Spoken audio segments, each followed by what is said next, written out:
días a todos, desde todas las plataformas desde las cuales nos están escuchando, el Zoom, la plataforma USIL TV, el streaming de Facebook. Les damos la bienvenida a este 12º Foro Virtual Agroexportaciones Post-COVID-19. El impacto de la pandemia en realidad es complicado de medir. No es fácil hacer estimaciones porque dependen de una serie de variables que no se controlan, lo que prima es la incertidumbre. Y lo que hemos hecho en los últimos foros es identificar propuestas en aquellos sectores más afectados por la pandemia, el caso de turismo, el caso de salud, el caso de la industria en distintos sectores. Sin embargo, el día de hoy nos toca encarar un sector, el sector agroexportador, que ha tenido un comportamiento totalmente distinto al resto. Es decir, se ha mantenido creciendo a pesar de la pandemia, y no solo eso, sino que en los últimos años, donde la economía peruana claramente venía desacelerándose, ese sector crecía en niveles espectaculares, ¿no? Sin embargo, nos parecía importante mostrarlo porque hay que identificar lecciones a partir de esa experiencia, los factores críticos que explican ese éxito del sector, evidentemente dónde están las mejores oportunidades para sostener ese crecimiento, que no va a ser inercial, depende de lo que se haga, y por supuesto los retos a todo nivel, retos a nivel del Estado, retos a nivel de la gestión empresarial y retos también a nivel del sector académico. Por esta razón hemos invitado a 4 personalidades que han tenido y tienen una gestión importante de contribución con respecto a este sector, desde la mirada pública, desde la mirada privada, desde la mirada académica. Estamos refiriéndonos a Alfonso Velázquez Tuesta, a Ricardo Polis, Jocelyn Malamud y Raúl Escanseco Terry, a quienes iremos presentando en forma individual a medida que le toque el turno de sus intervenciones. Para tener claro la regla de juego, al igual que en los foros anteriores, cada uno de los expositores va a tener 10 minutos de intervención y posteriormente vamos a recoger las preguntas de nuestros participantes de las distintas plataformas y las vamos a canalizar en un espacio de aproximadamente 20 minutos, ¿no? Entonces, para darle la palabra a nuestro primer expositor, primero aclarar un concepto. Hay iniciativas privadas que se desarrollan con apoyo del Estado, hay iniciativas privadas que se desarrollan sin apoyo del Estado, y hay iniciativas privadas que se desarrollan a pesar del Estado. En el caso del comportamiento de ese sector, yo creo, salvo que me contradigan en las exposiciones, que estamos en el primer escenario. Es un sector donde claramente ha habido una articulación público-privada, y una de las grandes tareas del Estado ha sido justamente el esfuerzo de apertura comercial y levantamiento de restricciones para vender nuestros productos. Hoy día, todas las exportaciones van a mercados con los que tenemos un tratado vigente, y esta historia de los TLCs después de la reforma de los 90 se inicia cuando se pronuncia esta apertura comercial y se trabaja el cambio del ATPDA con Estados Unidos al TLC. El primer TLC que tuvo el Perú, que hoy día se refleja en 21 TLCs con 50 países a los cuales vendemos. Esa historia arranca mientras nuestro primer expositor era vicepresidente de la República y ministro de Comercio Exterior, y hoy día presidente de la Corporación San Ignacio Loyola, a quien le damos las palabras para iniciar este foro. Adelante, Raúl, por favor. Muy buenos días, apreciados Alfonso Velázquez, Ricardo Polis y Jocelyn Malamud. Día importante, día trascendental y de inmensa tristeza para los peruanos porque se sigue muriendo mucha gente por el COVID. Y la verdad que por más esfuerzos que podamos hacer mientras no se descubre una vacuna, la situación va a ser sumamente complicada. Pero nadie puede dudar que este COVID nos cambió el mundo. Hoy nos convoca el tema de la agroexportación. Y habría que hacer algunas consideraciones generales para enfocar el tema de por qué lo tenemos en la agenda de hoy. Habría que recordar que antes que estallara la pandemia en el mundo existía una gran preocupación frente al aumento de los precios de los alimentos. Ya venía habiendo una tendencia a los precios de los alimentos. El cambio climático era el principal factor de preocupación y lo seguirá siendo. Capaz ahora, como consecuencia del COVID, habrá más atención de los países que contaminan el medio ambiente. El año pasado la fiebre porcina africana eliminó más del 25% de la población mundial de cerdos. Este hecho provocó que en China haya un aumento de precios de los alimentos entre el 15 y el 22% en lo que va del 2020. Luego vino una plaga de langostas, la más grande de los últimos 70 años, que destruyó cultivos en el este del África. El COVID-19 aumentó el riesgo de una subida de precios de los alimentos en todo el mundo. En consecuencia, la primera preocupación de los gobiernos de la primera fase de la pandemia fue evitar interrumpir la cadena de suministro de alimentos. Por otro lado, la cuarentena detuvieron la economía en los sectores como manufactura, servicios y turismo, pero como bien ha dicho nuestro querido moderador Juan Carlos Matius, no el consumo de alimentos. Del inicio de la pandemia, lo que hemos visto en algunos países es más bien compras por pánico y otras por acaparamiento de alimentos. Pero no hay que abusar, todo tiene un límite. Como bien también ha dicho Juan Carlos, estamos trabajando en una gran oportunidad de agroexportación, porque el contexto mundial, América Latina es una zona muy rica en tierra y en agua. La región representa el 14% de la producción mundial y el 23% de las exportaciones mundiales. Pese al severo impacto que la pandemia ha tenido en la economía en la región, se prevé un incremento, como bien ha dicho Juan Carlos, del 22% de los cultivos y del 16% de los productos ganaderos. Esto significa entre el 7 y el 2% respectivamente. Proyecciones 2028 señalan que para entonces América Latina representará, fíjense qué importante para los que estamos en esa actividad, y decimos estamos porque San Ignacio tiene una facultad de agroindustrias, tiene una facultad agroalimentaria y tiene un pequeño fondo en Pisco de 35 hectáreas para que los alumnos practiquen, porque más del 25% de las exportaciones del mundo de productos agrícolas y pesqueras en América Latina. Esto significa que estamos ante una maravillosa oportunidad para nuestras agroexportaciones. Y algo muy importante que el COVID nos ha marcado, delineado y dirigido. El mundo hoy está más preocupado por lo saludable. El mundo ha cambiado. Expertos en comportamiento social señalan que el efecto de la pandemia será la búsqueda de alimentación saludable, los productos orgánicos. Los datos de Naciones Unidas, proyectadas a los siguientes años, indican que los campesinos producen el 80% de la comida en el mundo en desarrollo. Ahí es donde debemos dirigir nuestra mirada. La sierra y la selva hoy día tan golpeada por el virus y con tantas muertes, y la incongruencia que siendo el pulmón del mundo, ahí mueren por falta de oxígeno. La costa ya es una franja agroexportadora gracias a los grandes megaproyectos pensados y empezados a construir con la visión de Belaúnde de su primer gobierno, que logró esa frase feliz de convertir de verde el arenal. Hoy necesitamos integrar la sierra y la selva a la cadena exportadora que tenemos en mercados abiertos debido a los TLCs que firmamos hace 3 gobiernos, 20 TLCs como hemos dicho. Hablemos ahora un poquito de la agricultura resistente del Perú. El sector agrícola de nuestro país comenzó en 2020 este año con una base sólida antes de la pandemia. Entre enero y febrero de este año las exportaciones agrícolas aumentaron 18%, mientras que las exportaciones agrícolas en general aumentaron en un 6%. El Perú tiene como ventaja su amplia diversidad geográfica y los climas. Tenemos 28 de los 34 climas existentes en el mundo. Podemos producir casi todo el tiempo.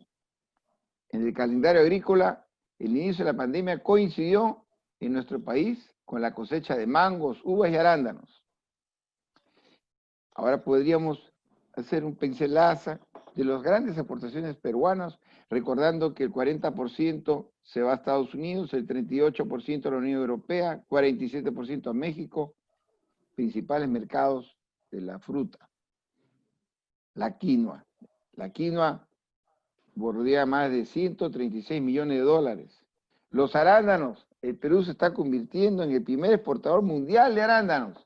Y justamente hoy, considerado como uno de los superfoods, y por el tema justamente de la salud, los arándanos hoy en día no solamente tienen muy buen precio, sino grandes mercados de exportación.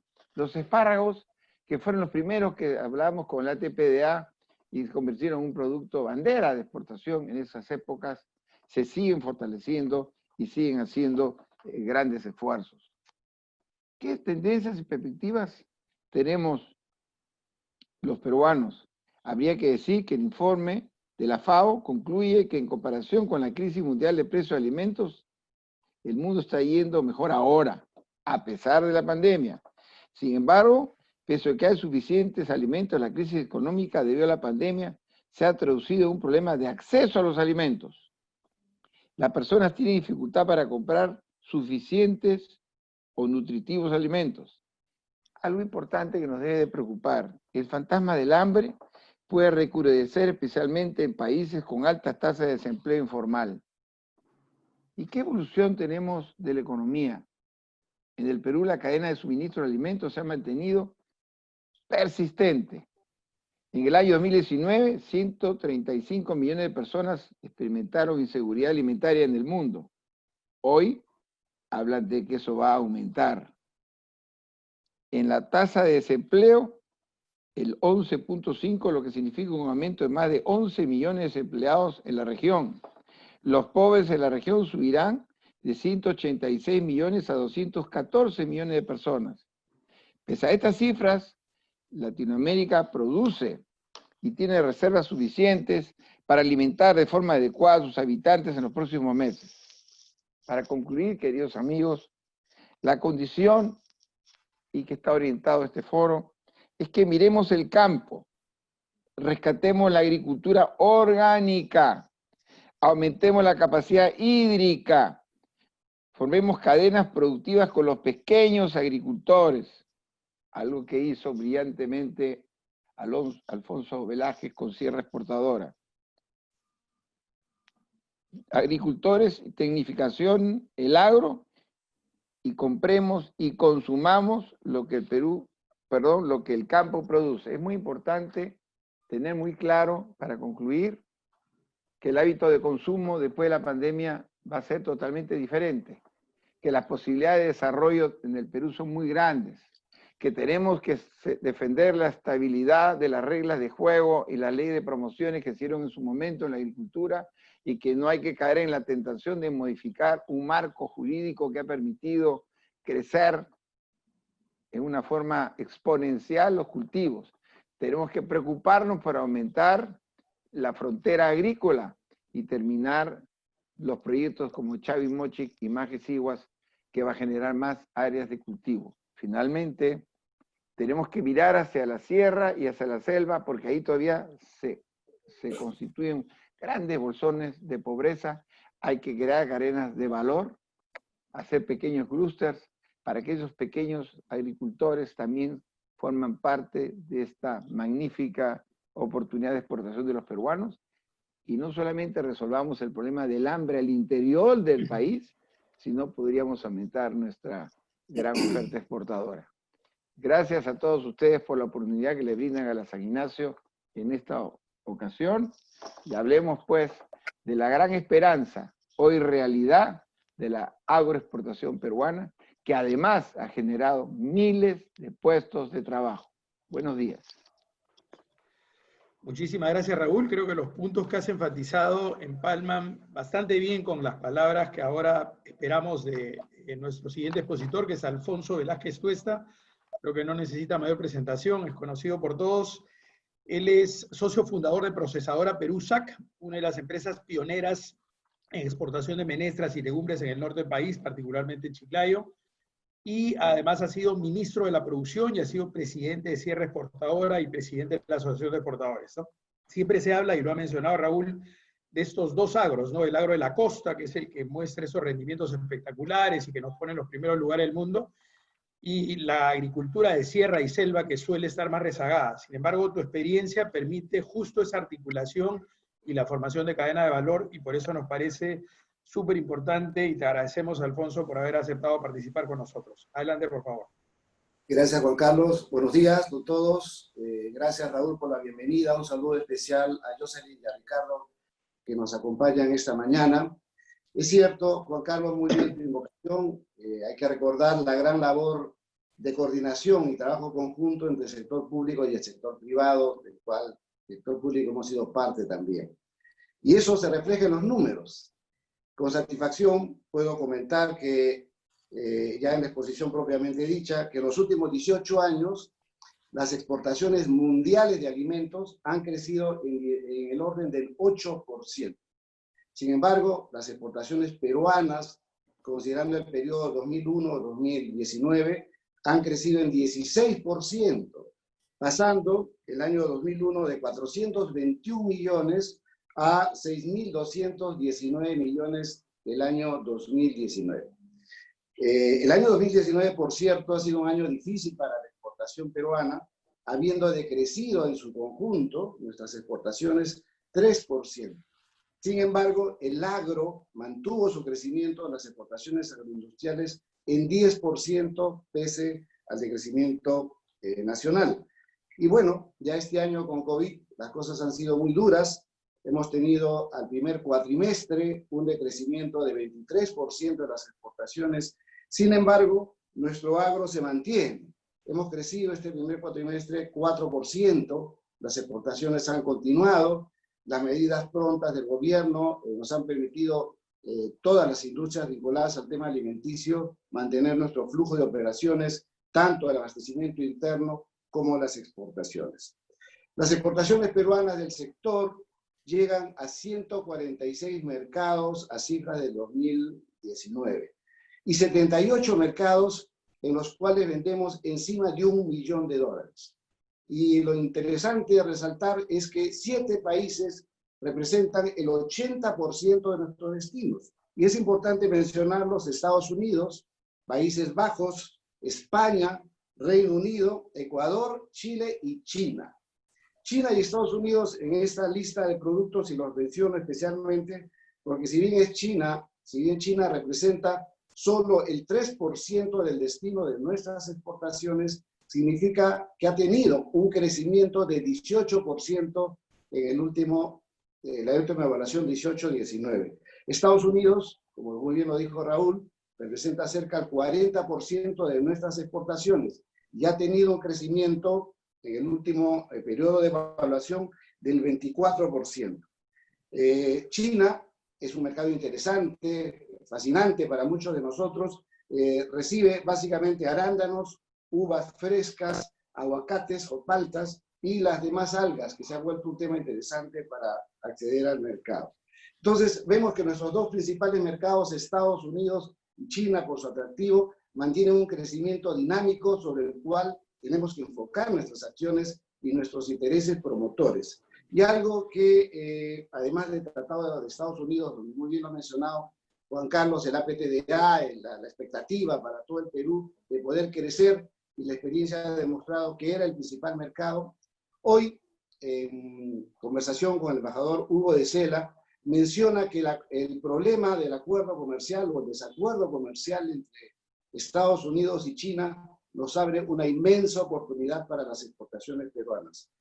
China exporta a Estados Unidos aproximadamente 297 productos, de los cuales 215 representan 3.400 millones de dólares. Los 215 que se exportan encima de los $100.000, de los cuales Perú también puede reemplazar los 184 productos de la canasta exportadora peruana, pueden reemplazar las exportaciones chinas a los Estados Unidos. Eso significa organizar la oferta, eso significa fortalecer la competitividad, significa un trabajo conjunto de todos los que estamos involucrados en este proceso.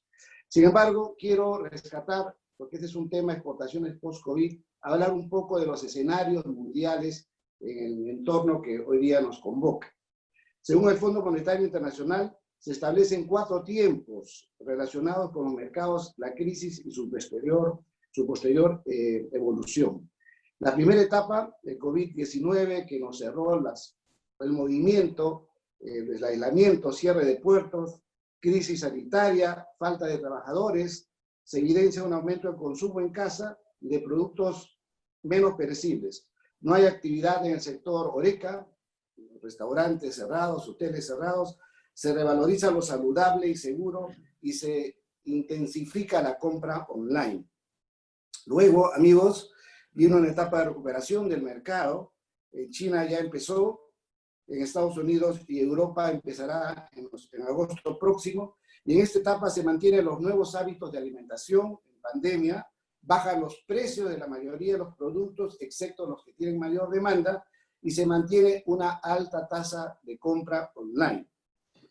Se acerca la nueva etapa de normalidad, ¿no? La nueva normalidad, como se ha denominado mundialmente, es etapa de reacomodo. En China, nuestro principal mercado atractivo hoy, empezará en abril 2021, en Estados Unidos en junio próximo, en junio del 2021, y en Europa en septiembre.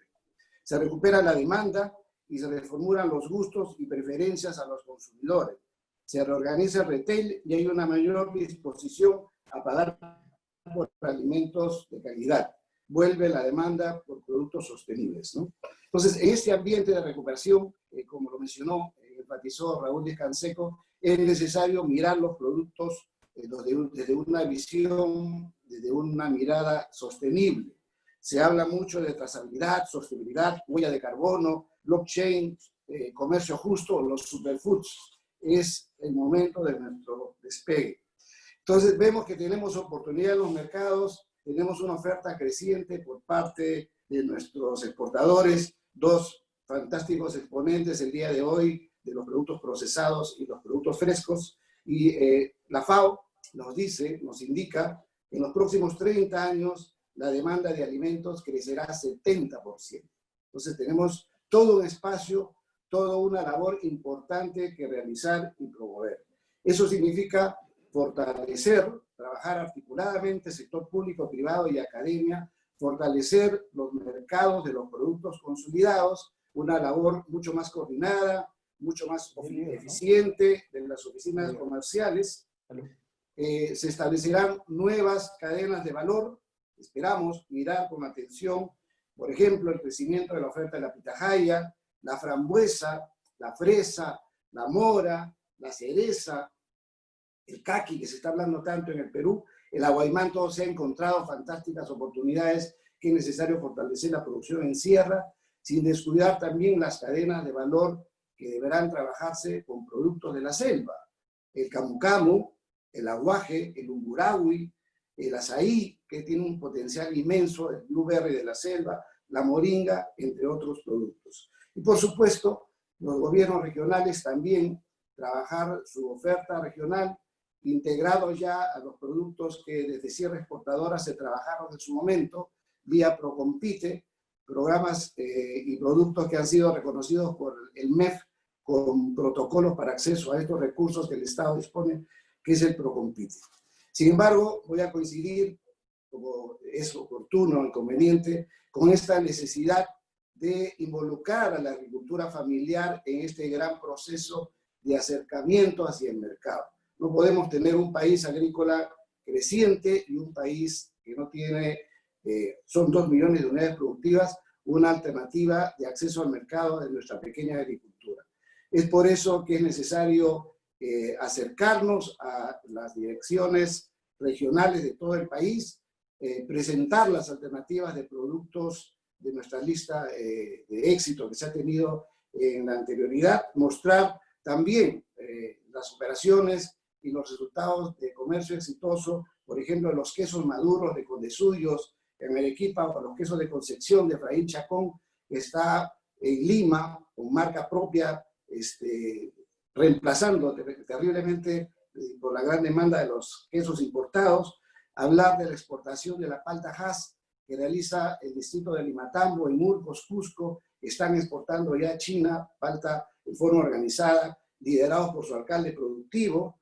Los arándanos en Cañete de Pierina Sotomayor, un caso de éxito importante que salió de esta visión de promover el arándano para pequeños, para medianos y para grandes empresarios en el Perú, o la experiencia también asociativa exitosa de la cooperativa Copaín Cabana en Puno, que exporta fantásticamente su quino al mundo entero. Lo que quiero decir que hay experiencias positivas de pequeña agricultura unida por sus alcaldes que se han logrado integrar al mercado. Significa entonces un trabajo de todas las instituciones involucradas, poder articular las OPDs del sector público para trabajar intersectorialmente, para poder aportar recursos, información, mercado, capacitación, con la escuela y la academia también, incluyendo, por supuesto, acceso a la tecnología, la formación de una red de soporte al ingreso al mercado de estas comunidades, de tal forma que podamos lograr finalmente, trabajando con una visión de mercado, trabajando orientados a producir lo que el mercado quiere y desea, el desarrollo económico tan ansiado, que podamos insertarnos eficientemente como población productiva al mundo entero en base a este trabajo articulado, luchar contra la pobreza y la desigualdad, que luego del COVID seguramente retrocederemos en los niveles de pobreza que con tanto éxito habíamos alcanzado a reducir del año 2005 o 2006 al 20% de nuestra pobreza. Lamentablemente vamos a tener una repercusión negativa en ese sentido, y hemos visto la pérdida de empleos solamente en Lima de 2.300.000, que seguramente se extiende en todo el Perú. Y conformar una visión de país, una agenda nacional que nos permita a los exportadores, a aquellos que son parte de la articulación de gobierno, la academia y en general el Perú entero, que confíen en sus exportaciones y nos orientamos a un país creciente y cada vez más inclusivo. Gracias. Muchísimas gracias, Alfonso, y me quedo dentro de los varios mensajes importantes que has mencionado con esa última palabra de inclusión. Es claramente un sector inclusivo y has podido demostrar a través de esa experiencia la capacidad de articulación que tiene. En ese espíritu de inclusión, y antes de cederle la palabra a Ricardo Polis, nuestro siguiente expositor, quisiéramos robarle un minuto para compartir un video que tiene que ver con esta propuesta que se lanzó de Respira Perú, que tiene que ver con el acceso al oxígeno para la gente que lo necesita el día de hoy. Por favor, unos minutos para ese video. El 20% del oxígeno del planeta se produce aquí. La selva amazónica es el pulmón del mundo. Pero hoy, el pulmón del mundo está herido. La gente se muere por falta de oxígeno.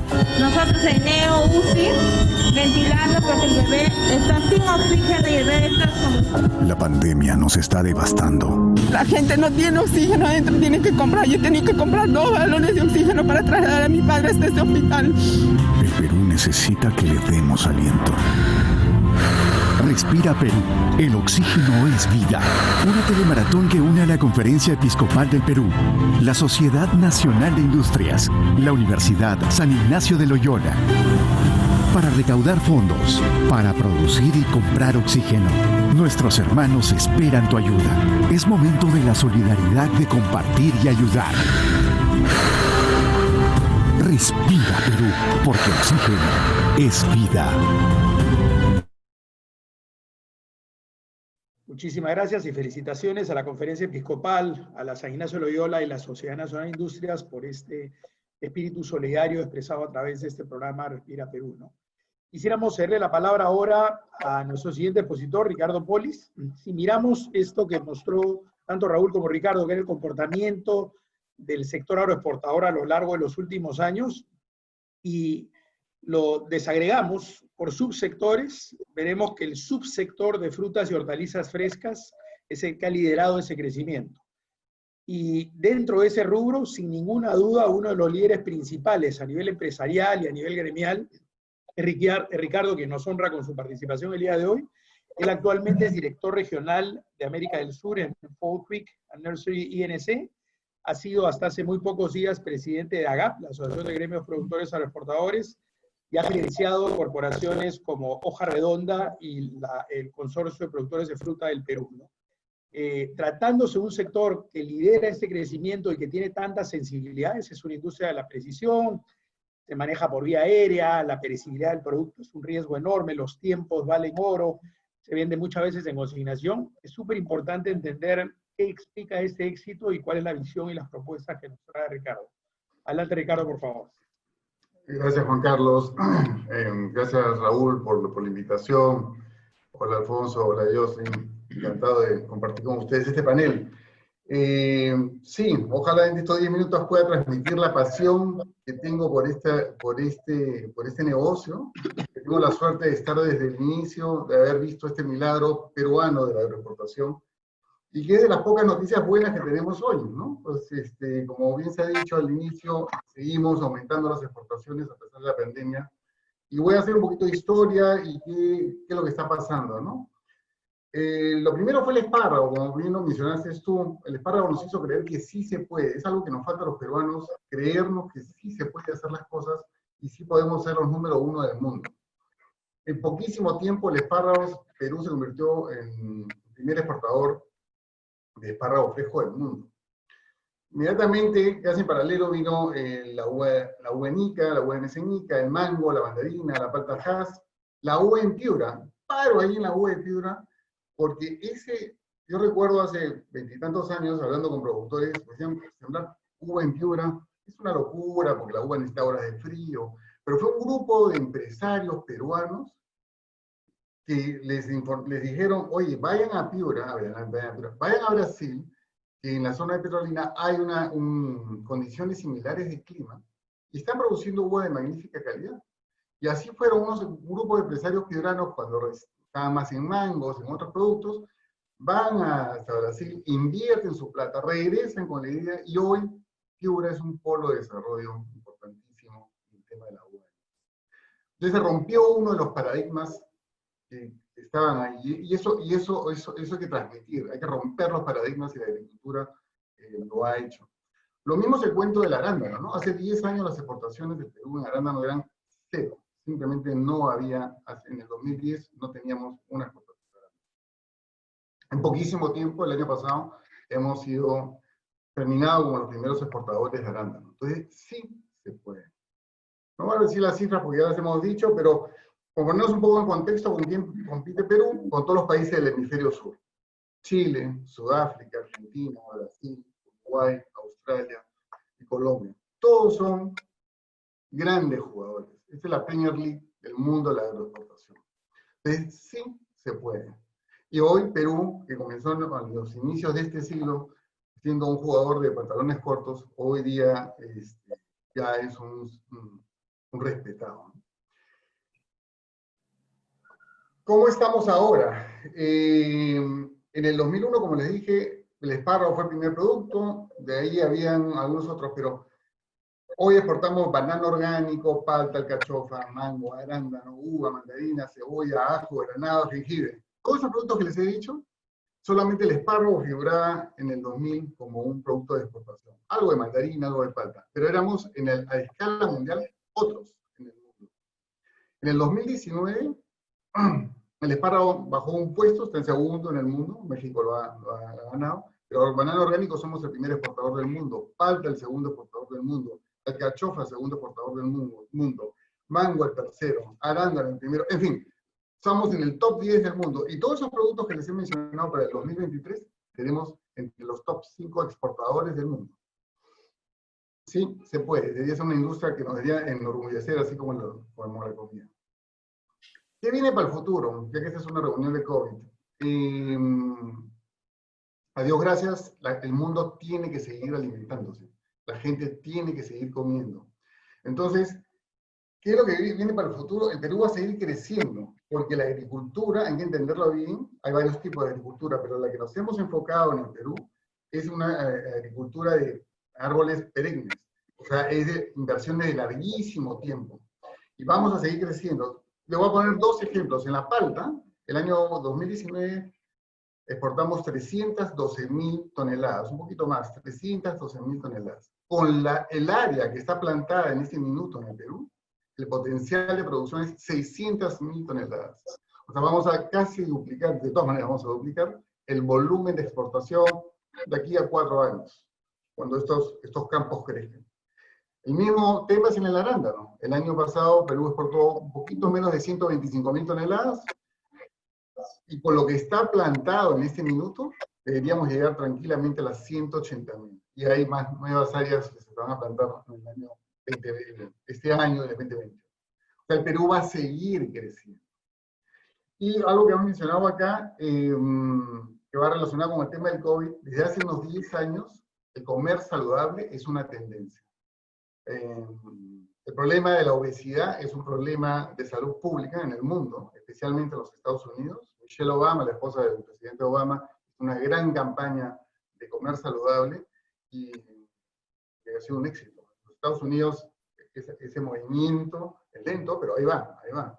Ya la tasa de obesidad ya no crece, la tasa de obesidad se ha mantenido y comienza a caer. ¿Qué pasó y por qué se dio esto? Quiero darle enfoque ahora en macro, o legal. El gobierno peruano en el año 2000 dio la famosa Ley de Promoción Agraria, la 27360, que incluía beneficios tributarios, y por la naturaleza del negocio se legisló el tema laboral. Esta ley ha sido renovada 2 veces, una en el gobierno del presidente Toledo, y por segunda vez, hasta el 2031, en ese gobierno, que fue primero aprobada por mayoría en el Congreso de la República, antes de que se cerrara, apoyada por el Ejecutivo, y después el Ejecutivo la ratificó con un DU hace unos meses. Gracias a esta ley, el empresariado peruano apostó por la agricultura en el Perú. Y una cifra que poca gente maneja, pero que sí suena, voy a poner esos dólares más, dólares menos, pero la inversión fuera de la tierra, en sistema de riego, tractores, plantas, gente, mantenimiento, packings, es unos $50.000 por hectárea. $50.000 por hectárea. En la aranda no puede ser mucho más, en la palta puede ser un poco menos, pero pongamos promedio. El proyecto de Chavimochic 3, que está parado, que son 64.000 hectáreas nuevas, y lo multiplicamos por 50.000, hablamos de una inversión de $3.200 millones que están pendientes de invertir. Más que Sigua 2, otro proyecto que está ahí,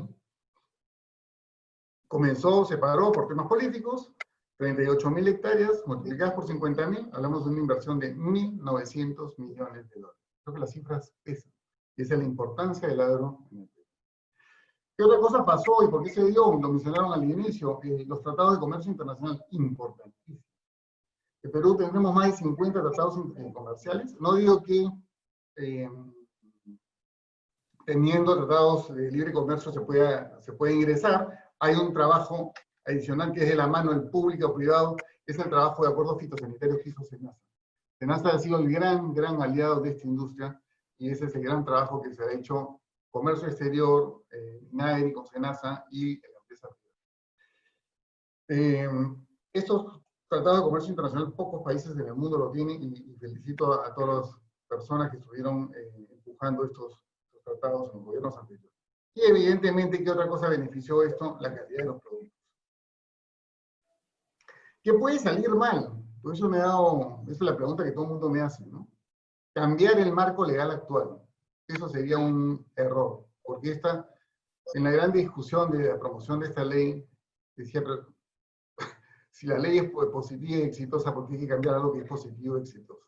Colombia mira con sana envidia nuestra ley y están trabajando algo muy parecido, copiando al sistema peruano por el éxito que ha tenido.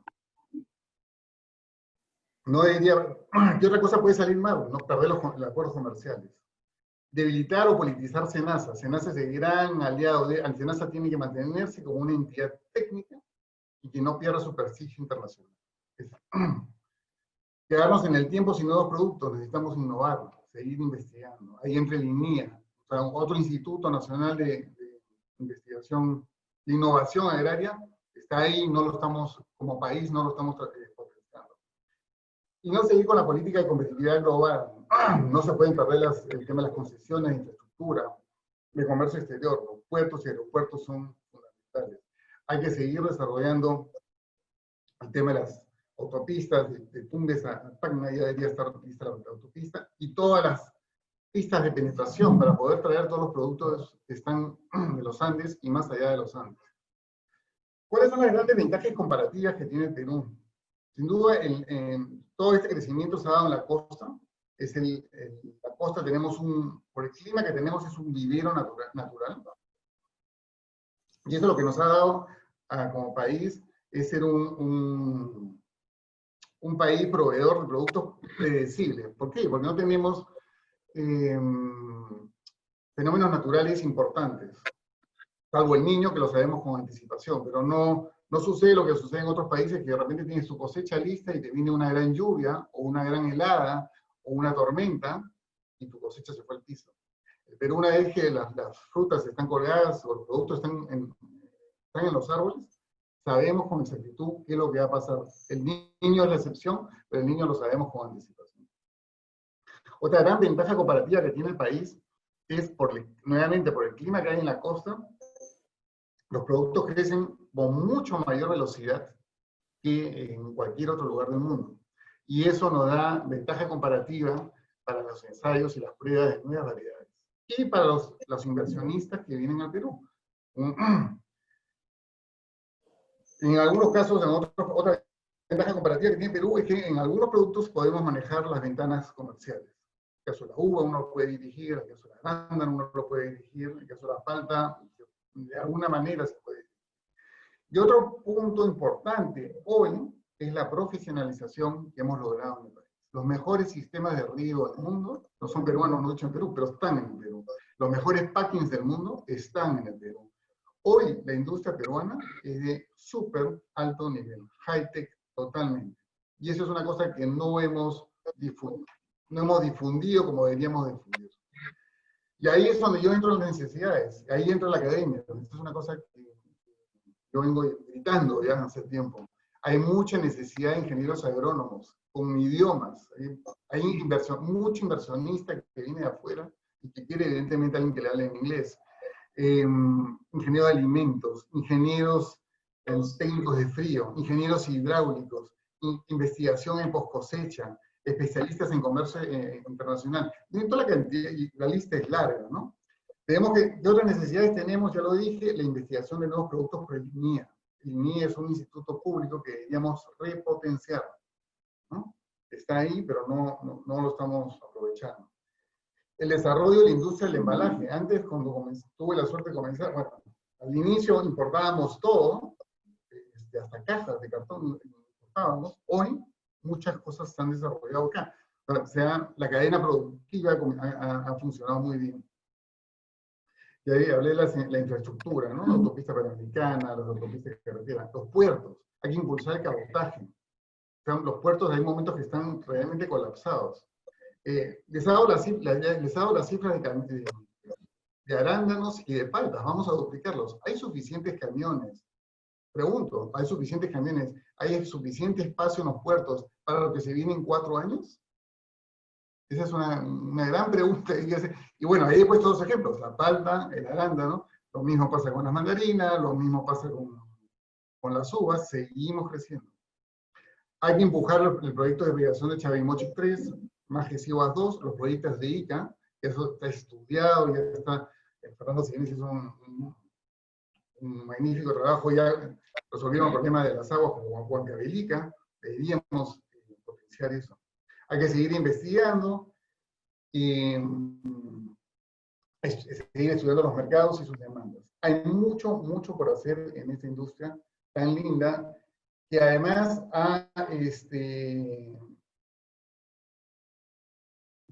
lo que ha logrado es ha sido muy inclusiva, porque hemos logrado reducir la pobreza en todas las zonas de influencia donde estamos.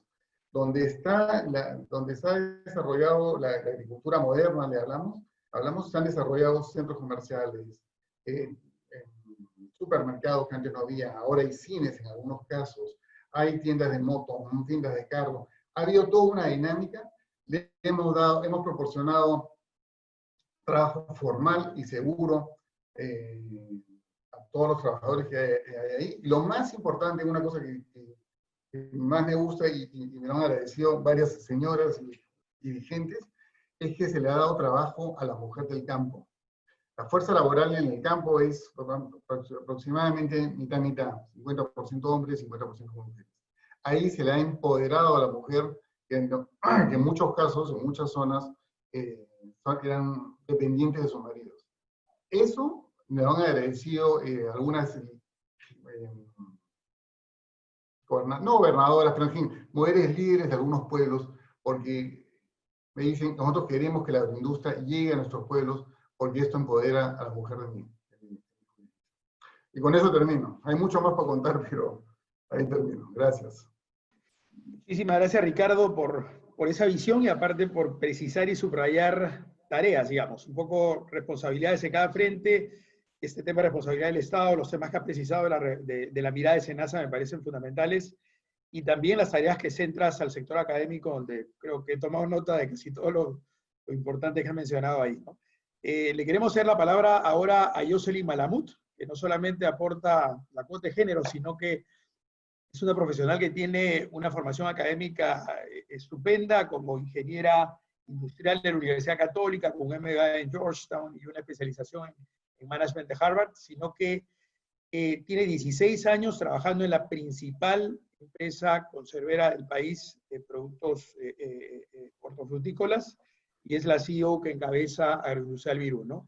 Le cedemos la palabra y, por favor, aprovechando un poco los mensajes que ha dado tanto Raúl, Alfonso y Ricardo, también expresar esa riqueza que ha tenido tu empresa de articular la agricultura familiar con estas cadenas de exportación que han sabido liderar ustedes a lo largo del tiempo.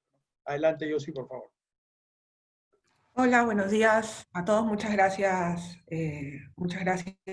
por la presentación.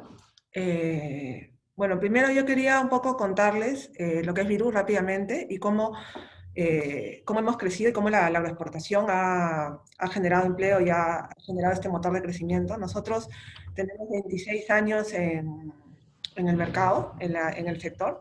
Somos una empresa que tenemos los campos de proceso más las plantas. Manejamos más de 10.000 hectáreas y 8 plantas de procesos. Nuestra estrategia es estar diversificados. Tenemos diversos cultivos, que es el espárrago, el pimiento, la alcachofa, la palta, el palmito, mango y el arándano principalmente, y en diversas presentaciones, en lo que es conservas, fresco y congelado. Y como bien mencionabas, en lo que es el congelado y en la conserva, que son los productos procesados, somos los más grandes exportadores del Perú. También estamos diversificados en mercados, Estados Unidos, Europa, ahora estamos entrando a Asia y en geografías porque estamos en toda la costa peruana y ahora también en la selva, que es algo que mencionaba Raúl y Alfonso, y quisiera también, les voy a contar un poquito de nuestra experiencia en la selva. Y bueno, y como Virú, trabajan con nosotros más de 12.000 personas, y eso es algo súper importante porque la agroindustria y la agricultura genera muchísimo trabajo. Yo quería contarles un poquito nuestra experiencia en la selva. Esa ha sido nuestra última diversificación. Nosotros hemos entrado en la selva hace ya 6 años, un poquito más de 6 años.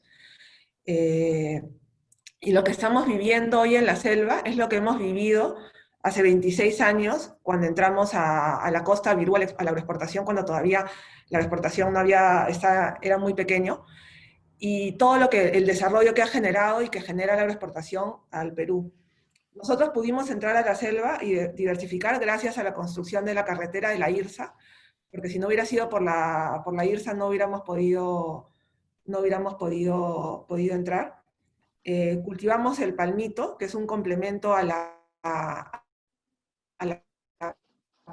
palma. En la selva lo que más se hacía para procesar era la palma. Nosotros hemos entrado al palmito y el palmito tiene la ventaja de que tú puedes sacar el producto en vehículos mucho más pequeños, entonces no necesitas carreteras. Entonces lo que ha permitido es que muchos agricultores pequeños que están en zonas muy alejadas puedan sembrar con nosotros y sacar sus productos hacia nuestras plantas para que nosotros los podamos procesar y vender. Eso ha hecho que ha habido muchísima inclusión en la selva por este acceso a estos lugares remotos. Y también estamos sembrando algo ahí, como lo mencionaron ahí, también estamos desarrollando. ¿Y qué ha permitido? ¿No? Ha permitido formalizar la mano de obra. Hoy día la gente se le paga, cuando nosotros entramos nadie estaba bancarizado, nosotros le pagamos a través de los bancos, hemos formado cadenas productivas que Alfonso tanto lo ha hecho en la sierra, lo hemos hecho en la selva. Hoy día tenemos a 275 pequeños agricultores que trabajan con nosotros y el objetivo es llegar a 1.000 agricultores para que ellos procesen, para que ellos siembren el palmito y nosotros lo podamos procesar. Estamos creando riqueza en la zona, el valor del terreno se ha valorizado y nuestro objetivo es llegar a tener 5.000 hectáreas en la selva y hacer de la selva un polo de crecimiento, igual como lo hemos hecho en la costa peruana, donde estamos en Trujillo, Virú, pero tenemos desde el Sullana hasta Chincha, ¿no? La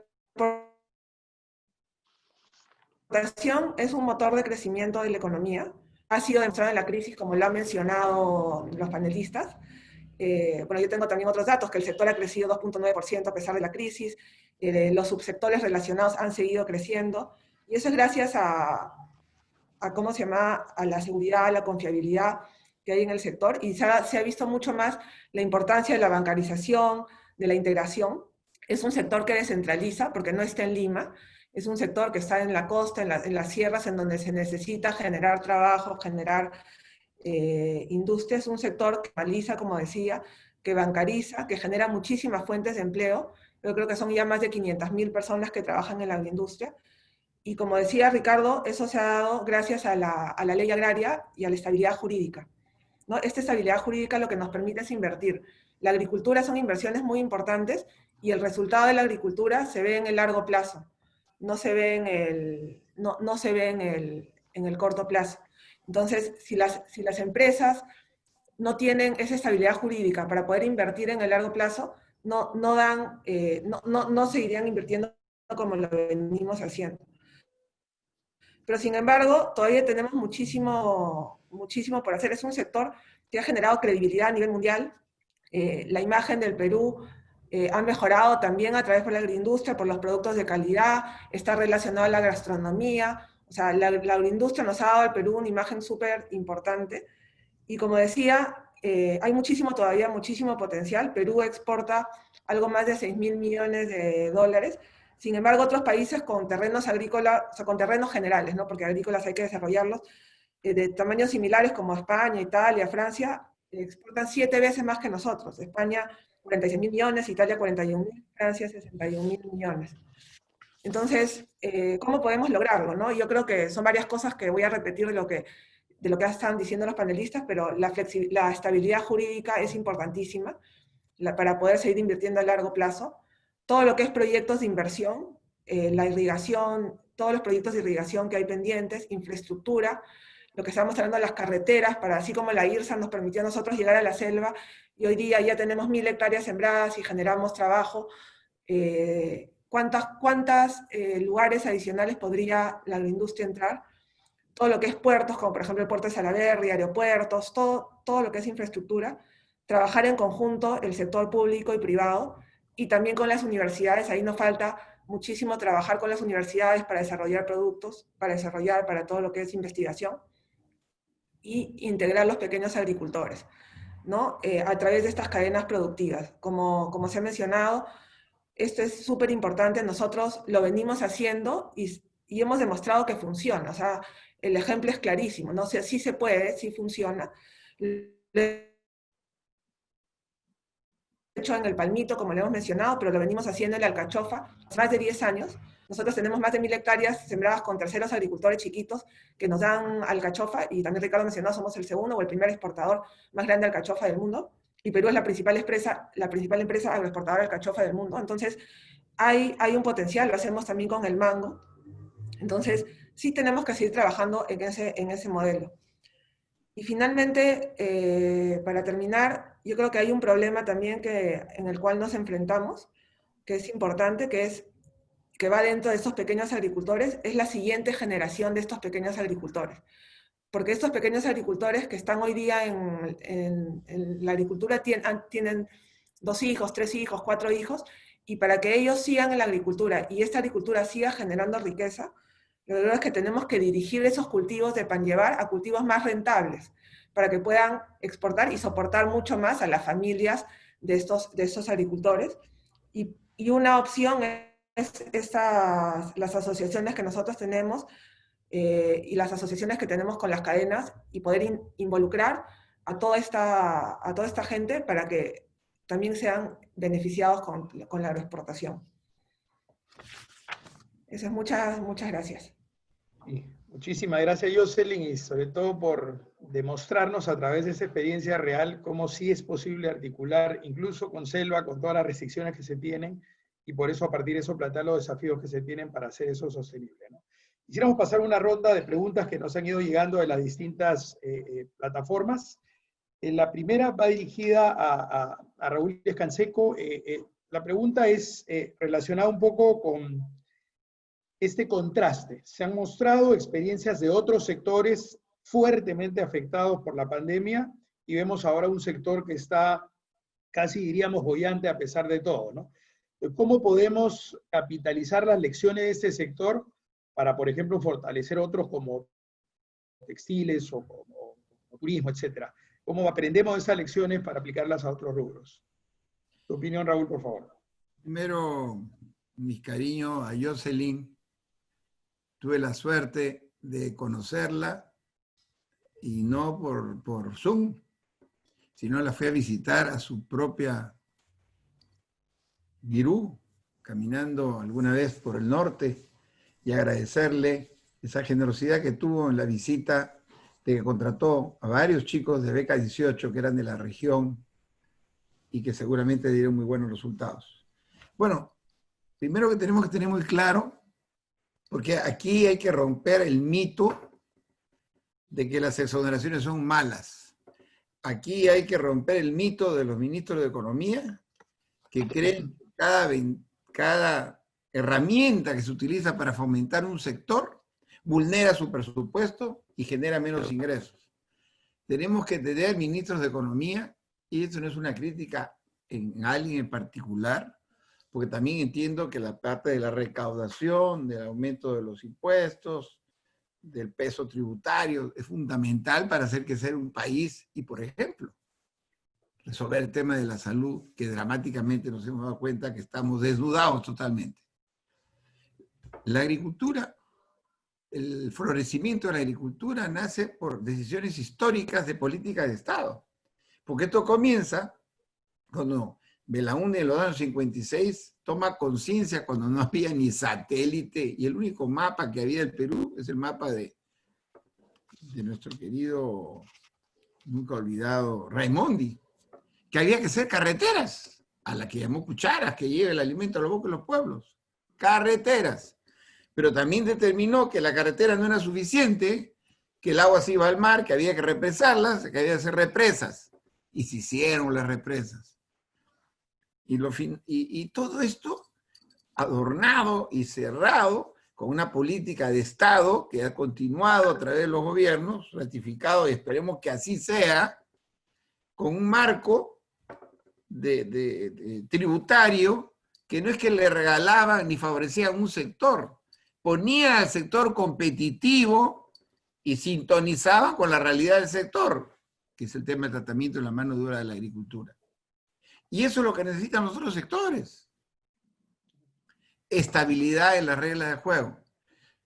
¿Qué tenemos que hacer los peruanos? Los peruanos tenemos que seguir trabajando en aquello que me tocó en suerte cuando yo fui ministro, porque el primer TLC se firmó cuando yo era ministro. Y me tocó inclusive ampliar el ATPDA, porque era un acuerdo de preferencias andinas donde solamente había muy pocos productos. Lo segundo es que esas normas que se tienen que dar y que están pendientes de darse, tienen que ser estables en el tiempo, porque la agricultura no es una inversión de corto plazo. No es que traes hoy día la semilla y mañana sale. A pesar de que no le ha dado mucha importancia a las inclemencias de la naturaleza nuestro querido Ricardo, y yo capaz le tengo la mala noticia que si no creamos una autoridad autónoma que vea todo el tema del calentamiento global, el Perú la va a sufrir bien feo, porque eso no tiene marcha atrás. Capaz el COVID ha asustado a los países y ahora contamine menos, pero ese proceso de deshielo sigue. No hemos visto hace poco hasta dónde llegó el agua en Venecia.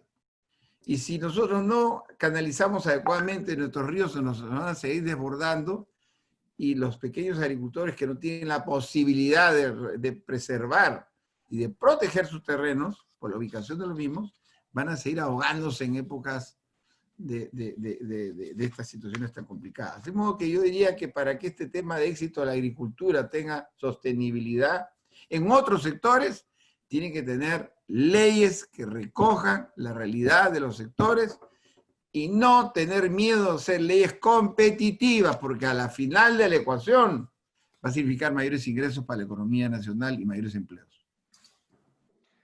Muchísimas gracias, Raúl. Alfonso, hay algunas preguntas que voy a tratar de centrarlas en un par dirigidas a ti. Uno tiene que ver con un punto que mencionaba Ricardo, y creo que lo subrayó bien cuando dijo no politizar SENASA. SENASA creo que ha cumplido un rol fundamental. El tema del levantamiento de restricciones sanitarias para poder acceder con nuestros productos es una tarea súper importante. La pregunta es cómo miras esa labor de SENASA, qué cosa priorizarías en términos de producto y en términos de propuesta, porque una propuesta que en algún momento se puso en la mesa era la posibilidad de tener agregados agrícolas en el exterior, así como tenemos las OSEX, agregados agrícolas, y creo que Agap lo planteó en algún momento también. Ese es un frente que tiene que ver con la labor de SENASA. Y lo otro, de repente precisar lo que señalabas en términos de desafíos para la academia, que lo han tocado los tres expositores, pero tú lo mencionabas ahí, y un poco la pregunta es cómo ves esa tarea de la academia relacionada con el desarrollo del sector.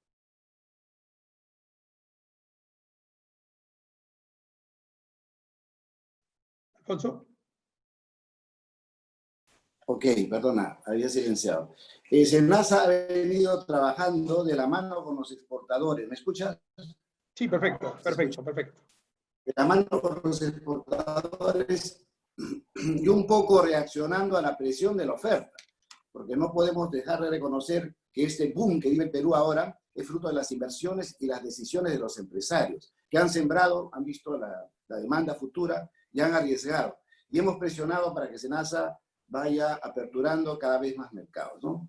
Pero responde a la presión. Le falta quizás trabajar más de la mano con INIA y tener una visión prospectiva para que no seamos los privados los que estamos dando la receta de los nuevos productos, de las nuevas cadenas de valor. Estamos, por ejemplo, retrasados todavía en temas de la frambuesa para acceder a los mercados. Estamos dilatadísimos en el tema del ingreso de material para la cereza. O sea, nos falta visión prospectiva para fortalecer la buena labor en el acompañamiento para apertura de mercados de productos ya logrados, ¿no? No es suficiente, sin embargo, más presupuesto para tener más espacios mundiales ya realizando la labor respectiva. Espero que estos agregados agrícolas pudieran tener la representatividad de SENASA para poder lograr los acuerdos, que creo que no los tenemos, ¿no? Este mensaje de incorporar a la agricultura familiar al mercado, este mensaje de repetir en forma exitosa los ejemplos que he mencionado, más lo que Jocelyn nos ha contado, qué fantástico que ellos ya han desarrollado su cadena de valor del palmito.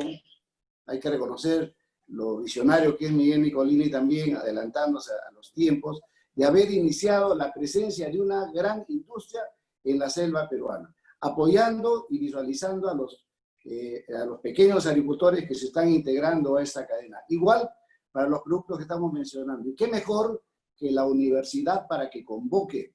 Nadie es profeta en su tierra, lo sabemos todos. Es por eso que la universidad y las universidades de todo el Perú tienen la capacidad de invitar a sus egresados, comenzar a desarrollar esas estrategias de asociatividad, de normalización, asociatividad y normalización para generar mayor competitividad y capacitar, porque hay que capacitarnos no solamente en hablar del producto, sino cómo ser más productivos, cómo darle valor agregado. Ricardo Márquez, también, que estuvo la semana pasada aquí, hablaba en su momento del Senati Agrario. El Senati Agrario es parte, si fuera posible, de esta gran función que tiene la universidad y la academia en el futuro del Perú. Buenísimo, Alfonso. Ricardo, hay acá un par de temas que te plantean. Uno, en relación a los mercados. A diferencia de lo que pasa con otros sectores, pareciera que no hay un problema de mercado. Pero, ¿cuál es tu mirada? ¿Se requiere seguir desarrollando nuevos mercados? La India, por ejemplo, es un mercado potencial interesante para nuestros productos o no. Y la segunda pregunta es relacionada con la ampliación de la frontera agrícola. Se hablan de varios proyectos de irrigación, son 9 en general los que están en agenda pendiente, pero algunos, como el caso de Majes, corresponden a otra altitud, a otras condiciones de suelo. ¿Qué significa eso? ¿Pensar en otros productos distintos a la cartera que se tiene hoy día o pretender cultivar algunos de los que ya se producen para exportación en estacionalidades complementarias para anchar la ventana? ¿Cuál es la mirada de esa ampliación de la frontera agrícola? Voy para la primera, mercados, que se corta. Hay que seguir ampliando de todas maneras los mercados, eso no cabe duda. Como mencioné, el Perú sigue creciendo, o sea, como se ha dicho, Es un negocio de larguísimo plazo y hay muchas áreas plantadas y vamos a seguir creciendo en producción. Y los mercados no son infinitos. Estamos jugando con dos variables, que Perú, y seguimos, como bien lo ha dicho Alfonso, SENASA está trabajando por el empuje de la empresa privada. Oye, necesitamos abrir, hay que trabajar el protocolo tal o cual país, India es uno de ellos. Entonces, hay que estudiar qué mercados consumen qué productos y de todas maneras ampliar la frontera o el mercado que hay. Un gran reto ahí es la distancia, o sea, el tema logístico, ¿no? Llegar a India, ya estamos llegando con algunos productos, pero tenemos que buscar los productos que tengan las piernas, le llamamos nosotros, la fuerza para poder llegar hasta esos mercados. Entonces ahí viene todo el tema de investigación y desarrollo de post cosecha y la logística. Pero el tema de la ampliación hay que hacerlo, hay proyectos. Majesiguas es la joya de Perú. Ese es, por lo que acá, lo que tú mismo has mencionado, Majesiguas está en otra, no está exactamente en la costa, tienes una luminosidad fantástica, tienes un delta de temperatura que no lo tenemos en el resto de la costa. Entonces, va a suceder varias cosas ahí. Vas a tener quizás otras ventanas para los mismos productos que tenemos, y es muy probable que mejore la calidad de algunos productos por esos deltas de temperatura. Y vas a poder también plantar cosas que no crecen en la costa.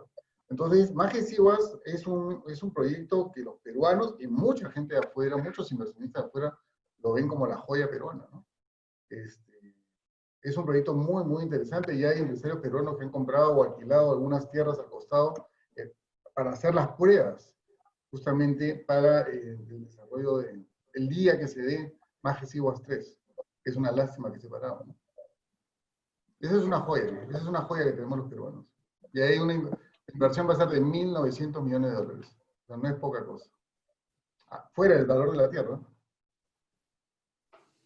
De acuerdo, Ricardo. Muchas gracias. Jocelyn, Alfonso Velázquez mencionaba este tema de la prospectiva, que en algunos países hay entidades específicas que la manejan. En el Perú, CEPLAN, digamos, es el ente responsable para esa mirada. Pero aterrizado a un sector como el del agro, esa información sobre mercados, sobre productos con mayor potencial, con nuevas presentaciones, etcétera, ¿en la práctica la han desarrollado ustedes como empresa en particular, o consideras que hay una labor donde el Estado aporta o debería aportar para tener una visión de información comercial, inteligencia de mercados, etcétera? Mira, en este caso, las empresas son las que han traído, por ejemplo, en nuestro caso, estos productos de exportación, se han hecho las pruebas, se han hecho las siembras, etc.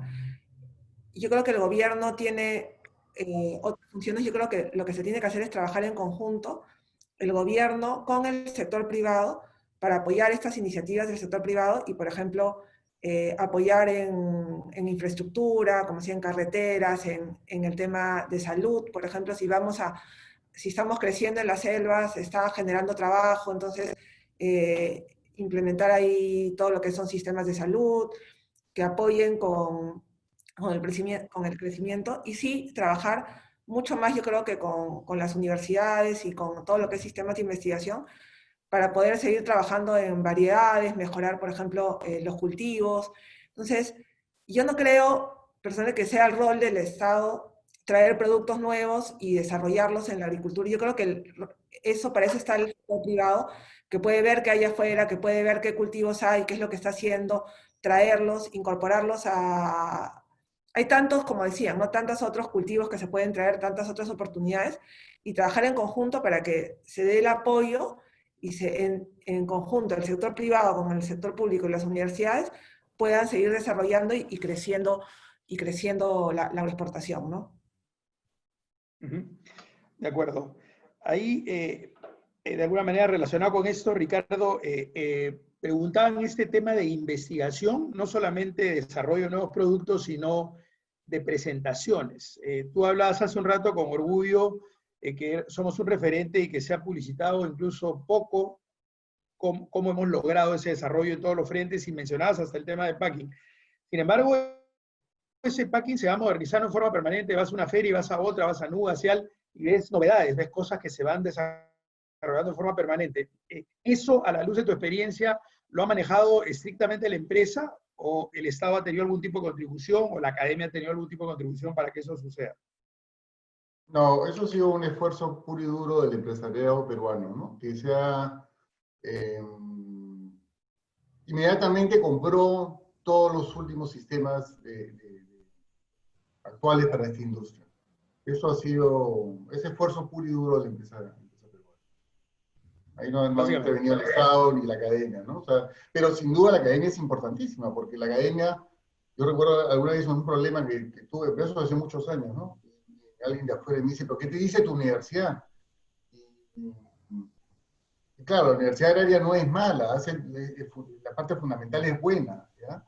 Pero no está todavía, hay que apoyar más a la universidad privada y a la estatal, sin duda, ¿no? Entonces, todo el esfuerzo ha sido privado, como bien lo ha dicho José. De acuerdo, Ricardo. Y Alfonso, esta pregunta sube un nivel, digamos, de la estructura institucional, es decir, tiene que ver con tu opinión sobre el Consejo Nacional de Competitividad. Digamos, varios países tienen un Consejo Nacional de Competitividad, en algunos países incluso reportan al presidente de la República, un rango ministerial. El caso del CNC en el Perú ha tenido una tarea importante. Hoy día tienes dos CNCs, uno público, uno privado. No sé si eso te parece que es válido o no lo es, y en qué medida eso aterriza a beneficio del desarrollo de un sector. Tú lo ves en un nivel muy supra, son lineamientos generales, pero no aterrizan a los sectores. Bueno, es importante la preocupación, Juan Carlos, que existe por alcanzar y bajo base de información y consultoría. Pero necesitamos ya el aterrizaje, necesitamos integrar más estos consejos de competitividad con las regiones, con los empresarios, con los gremios. Hay una serie de reuniones para trabajar temas específicos, pero falta sentir a los promotores de la competitividad en el campo, motivando, escuchando, desarrollando. Hay que correr. No hay plazos para hacer pruebas, hay que correr. En algún momento con los gremios lanzamos una propuesta, recordarán, el reto 75 para poder poner métrica al crecimiento. Esto se ha perdido, entonces el Consejo de Competitividad podría integrarse a esta gran labor de acelerar los plazos porque nos volvemos viejos, desaparecemos y seguimos pobres. De acuerdo. Una última pregunta de carácter transversal, pero que tiene que ver con el componente laboral. ¿Hubieron modificaciones con respecto a la original Ley de Promoción Agraria? En la nueva versión, esperemos que eso se mantenga, como bien lo han señalado, es fundamental para explicar ese crecimiento. Pero ese componente laboral, ¿cuánto pesa? Y lo menciono porque cuando hemos hecho alusión al Estado se ha mencionado el tema de comercio exterior, se ha mencionado el tema del Ministerio de Agricultura, pero esto tiene que ver con algo que escapa, digamos, al manejo de esos dos sectores. ¿Cuánto pesa ese tema laboral y esos cambios que se han dado en la ley, cuánto afectan las proyecciones de desarrollo del sector? Bueno, lo han dicho bien nuestros coexpositores, de que el marco jurídico determina el nivel de inversión. Creo que Virú no hubiera ido a invertir a la selva si es que el marco laboral, el marco promotor no lo hubiera protegido y incentivado a largo plazo. Por eso la necesidad de ampliar los plazos de la Ley de Promoción Agraria para poder seguir invirtiendo y motivando más inversión. En la selva tenemos 2/3 del territorio nacional. Necesitamos muchas empresas para poder poblarlo también y trabajar, por ejemplo, el aguaje, 6 millones de hectáreas de aguaje disponibles en nuestra selva. Muchas industrias que necesitan un marco laboral estable. Por eso aprovecho para institucionalizar la defensa de la Ley de Promoción Agraria y además a la agricultura familiar a esta labor. Cuando se hablaba del tema laboral, es indudable que nos preocupaba a los empresarios el sobrecosto que vamos a tener, ¿no? Pero hemos aprendido a ser más eficientes. Cada día producimos más, producimos mejor. La productividad, como lo dijo alguna vez Porter, va a ser el determinante de mantener la competitividad. Entonces es tarea de todos nosotros, y por eso la academia en esta propuesta de empujar hacia la productividad, productividad que tiene que permitir a nuestros trabajadores realmente no solamente ganar el sueldo mínimo, ahora nuestros trabajadores del sector agroindustrial están 2 o 3 veces más que el mínimo, pero ¿por qué no pensar en 5, en 6, 7 veces el mínimo, considerando también una mayor rentabilidad para las empresas? En conclusión, hemos aprendido a compartir a través de del costo laboral, la ley así lo indica, pero nos ha ayudado a ser cada vez más eficientes, más productivos, consecuentemente más competitivos. Si tratáramos de definir en una palabra el problema principal del Perú, más allá de muchas ideas que podrían brotar, muy probablemente todos aterricemos a la palabra pobreza, y sin duda este sector es uno de los que más ha contribuido a la reducción de los niveles de pobreza en el país en los últimos años, ¿no? Quiero agradecerle de corazón a Jocelyn, a Alfonso, a Ricardo, a Raúl, incluso a Miguel Nicolini, que no nos pudo acompañar por un tema de salud, pero que puso a una estrella con nosotros, a Yossi, para participar aquí, y le pediría a Raúl que diera su mensaje de cierre, por favor. Muchísimas gracias. Bueno, como no podía ser de otra manera, gracias a estos brillantes expositores, cada uno con su hacer, porque Alfonso Velázquez es consecuencia de lo que es política de Estado. Sierra Exportadora es eso, porque trascendió los gobiernos y estuvo en 2 diferentes gobiernos. Una lástima que no haya seguido, era al frente con esa filosofía que había que recoger, porque Sierra Exportadora lo que quería era ampliar la frontera agrícola ahí donde tenemos extrema pobreza. Ricardo Polis nos ha hablado con mucha vehemencia y con mucha ilusión de lo que se puede hacer en la agricultura con una política estable. Y creo que la noticia más linda la cogí hoy día de Jocelyn, porque habló de que gracias a la IRSA Norte, porque las carreteras IRSA están criticadas por fenómenos de corrupción, y muy lamentable, por supuesto, distorsionaron el fondo de la necesidad, que eran unas vías de penetración y de conectividad con el Brasil, que es un mercado que sigue esperando, inmenso, y donde el Perú durante América Latina y el Perú principalmente le dio la espalda muchos años. Creo que es un mercado que hay que seguirlo mirando. Mucho se ha hablado también, y el tema de la participación de mujeres en la agricultura, cuando hablan de igualdad de género, más que igualdad de género, es igualdad de oportunidades. Nosotros tenemos un campus chiquitito en Pisco, 35 hectáreas, pero ¿qué hemos sembrado hoy? Arándanos, gracias a la gran colaboración y visión de Ismael Benavides, que él no siembra arándanos porque el campus de él, que es más abajo, no tenía la tierra adecuada. Pero grande fue mi sorpresa el día de la cosecha, que vi un montón de mujeres. Y yo le pregunto a Ismael en ese momento, ¿y por qué? Ah, me dice Raúl, porque es una mano dura de calidad. Es la mano dura femenina, la que trae la planta con cuidado, la extracción. De modo que, por más que nos sofistiquemos en la tecnología, nos llenemos de robots y todo, siempre habrá oportunidad en algunos productos como el arándano, que por favor, hace años atrás no sabíamos que existía, y hoy en día el Perú es el número 1. Yo no puedo entender todavía cómo no nos damos cuenta de lo que es una política de Estado, cómo el Perú no escoge su rumbo de desarrollo que ya funcionó. El otro tema son las paltas hash, esa palta chiquitita para el alumno que nos escucha de San Ignacio.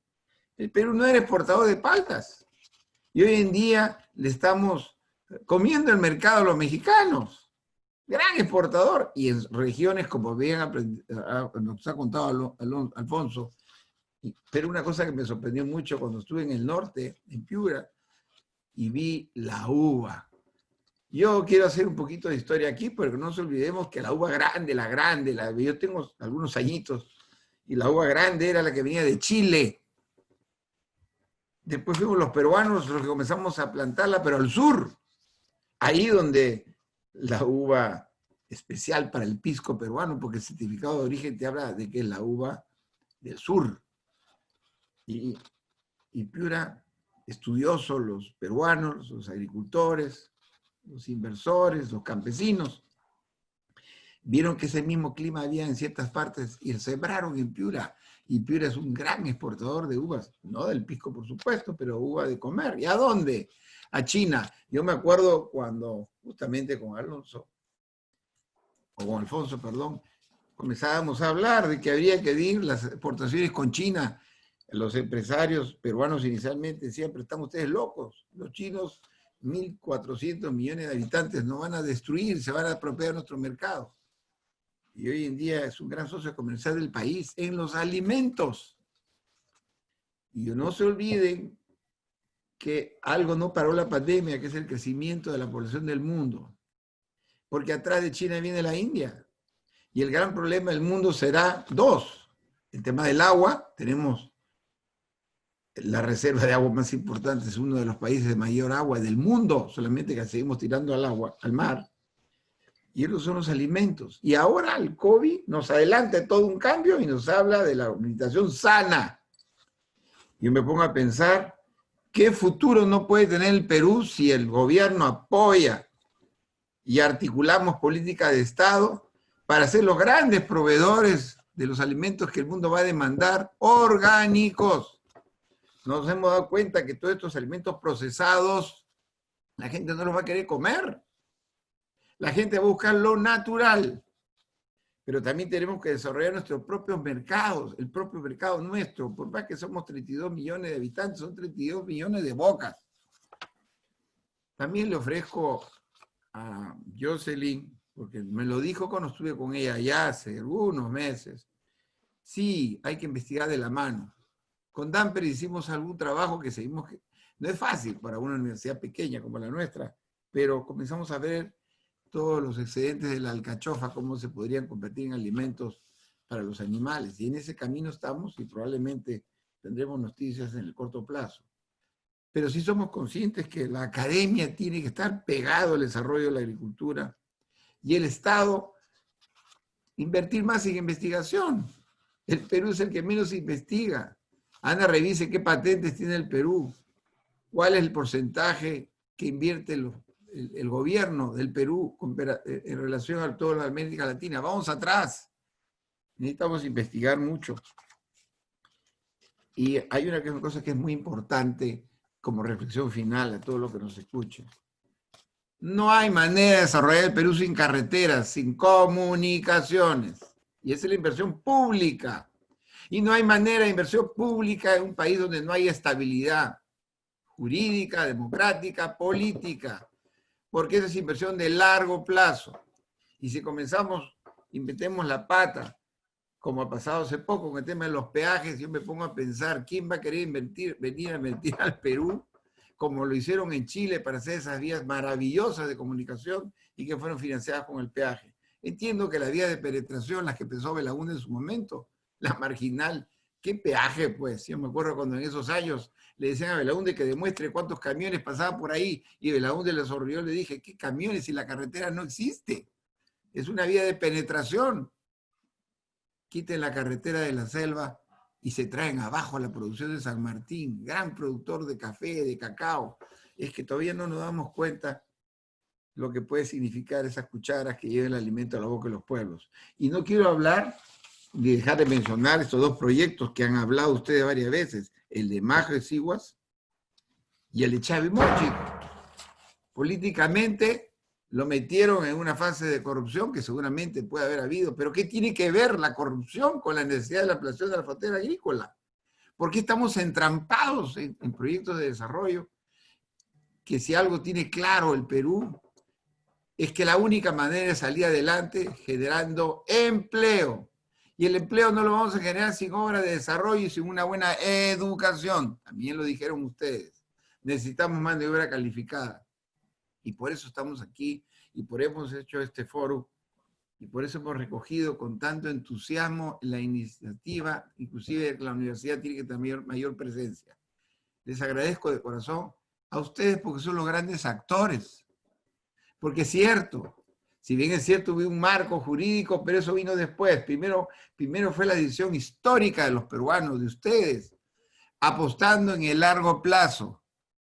Déjame que les diga, queridos empresarios, emprendedores de mi patria, apostar en el largo plazo del Perú hoy es una timba, porque en el medio tienes procesos electorales y la política se convirtió, en vez de ser un elemento de desarrollo, en un estancamiento de las leyes de juego, las reglas de juego. Ojalá que las elecciones que vengan podamos establecer políticas de Estado. Una de ellas es la agricultura, que ya demostró lo que puede hacer, pero que hay mucho por hacer todavía, porque todavía, inclusive caminando por la costa, todavía hay arenales que no están verdes. Y sigamos la huella que ya marcó nuestro amigo Alfonso Velázquez con Sierra Exportadora, hizo proyectos maravillosos que siguen esperando todavía. Y la selva, imagínate, el aguaje, sí, hicimos un récord Guinness con el aguaje en Iquitos, y estuvimos en el monte sacando. Sigue esperando oportunidades, sigue esperando que los puertos amazónicos funcionen adecuadamente, porque la logística, el transporte, todo eso influye, por supuesto, en el comercio exterior. Y por eso es importante que Salaberry, que ya está privatizado, y lo tiene un grupo empresarial, le meten la vía suficiente y el Estado no le cambie las reglas de juego, porque con mayor puertos, inclusive el de Chancay, que lo van a tener, que lo están trabajando, cuanto más puertos tenga el Perú, más posibilidades de exportación. Y finalmente se habló del cabotaje. Sí, señor. Aquí nos enseñaron desde pequeños, y con esto termino, que el Perú tenía 3 regiones naturales, costa, sierra y selva. No, señor, siempre tuvimos 4. Porque ¿dónde está el mar? ¿Dónde están las 200 millas de grau? ¿Dónde está esa riqueza marítima que hoy en día con la pesca artesanal puede sobresalir una barbaridad, mirando los mercados de consumo que se van a abrir cada vez masivamente por el mismo hecho de la pandemia? El cabotaje teniendo puertos va a ser esa carretera en el mar que hasta nos puede abaratar tiempos, ojo, tiempos y costos. Trabajemos pues unidos y no perdamos la esperanza de este país nuestro que está muy golpeado por la pandemia. Por eso hicimos esta campaña, queremos hacer, que los convocamos a todos y ojalá le entiendan. Porque la verdad, yo hay veces cuando hay gente que no entiende que están esperando que el COVID les toque la puerta y alguien cercano se le muera por falta de oxígeno para darnos cuenta de lo que estamos viviendo. ¿Dónde está la solidaridad? Y se los digo porque qué difícil es tratar de hacer patria y sensibilizar los corazones en un país donde hay veces la rigidez de lo que hacemos nos hacen olvidar que tarde o temprano vamos a rendir cuentas y que después de una muerte no hay una mudanza. Muchísimas gracias. Les agradezco de corazón habernos regalado su valioso tiempo, que en el caso de ustedes no es un discurso. La vida de cada uno de ustedes 3 es un libro abierto, que ojalá el Perú siga escribiendo, porque gente como ustedes tienen que hacer la patria que todos esperamos. Buenos días y que Dios los bendiga.